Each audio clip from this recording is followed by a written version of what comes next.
Hello guys, নমস্কার, আসসালামু আলাইকুম। কি খবর? আশা করি সবার খবর ভালো। আর আপনাদের আশীর্বাদে আমি এখন অনেক ভালো আছি।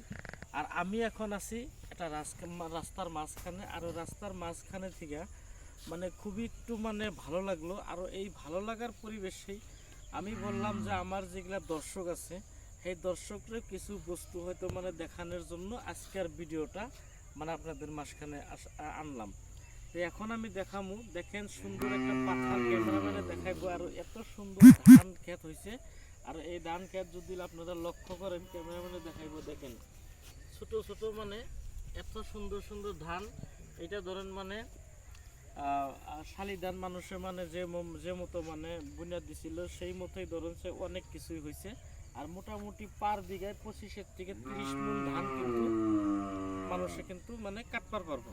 তো যার জন্যই বহুতই ভালো লাগলো। আর ভালো লাগার পরে এইদিকে দেখেন অনেক বাড়ি ঘর আছে। বিভিন্ন জায়গার মানুষ এসে এই জায়গায় বসতি করছে। আর এই বসতি করার জন্য আমি আসলাম যে আজকে এই জায়গাটা অল্প ভিজিট করি। আর কোন জায়গা নিশ্চয় আপনারা অল্প হলেও পাইছেন।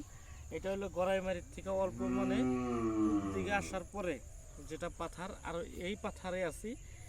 আর আপনাদের মাঝখানেও এই ভিডিওটা তুলে ধরলাম। আশা করি আপনারা যদি এই মতো পরিবেশ আপনারা গড়াইতে চান তাহলে নিজে কৃষিকর্মের উপরে বেশি গুরুত্ব দেন। আপনারা এদিক সেদিক না ঘুরে কৃষিকর্ম কাম করেন। আর কৃষিকর্ম কাম করলে নিশ্চয় আপনারা যেগুলো বস্তু হয়তো মার্কেটের থেকে আমরা কিনা খাই, আমরা কিন্তু অত কিনার আঙ্গ দরকারও হইব না।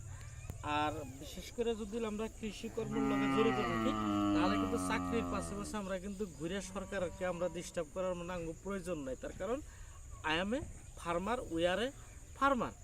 যার কথা হলো আমরা যদি লক্ষ্য করি এরকম যদি ধান ক্ষেত যদি আমরা প্রতি বছরে 2 থেকে 3 বিঘা জায়গা যদি আমরা ক্ষেত করি তাহলে আমাকে পরিয়ালের থেকে আরম্ভ করে সমাজটা আগ বেড়ে যাবো। সমাজটা আগ বেড়ে যাওয়ার হাতে হাতে আমাকে দেশটা আগ বেড়ে যাবো। দেশটা আগ বেড়ে যাওয়ার হাতে হাতে আমরা সবাই কী করবো, শান্তির পরিবেশে আমরা কিন্তু থাকবার পারবো। আর যার জন্যে আপনাদের সামনে নিজে আপ্লুত হয়ে আপনাদেরকে কিছু দেখানোর জন্য চেষ্টা করলাম। আশা করি ভিডিওটা ভালো লাগলে লাইক করবেন। আর পেজটা আগ বেড়ে যাওয়ার জন্য ফলো করবেন।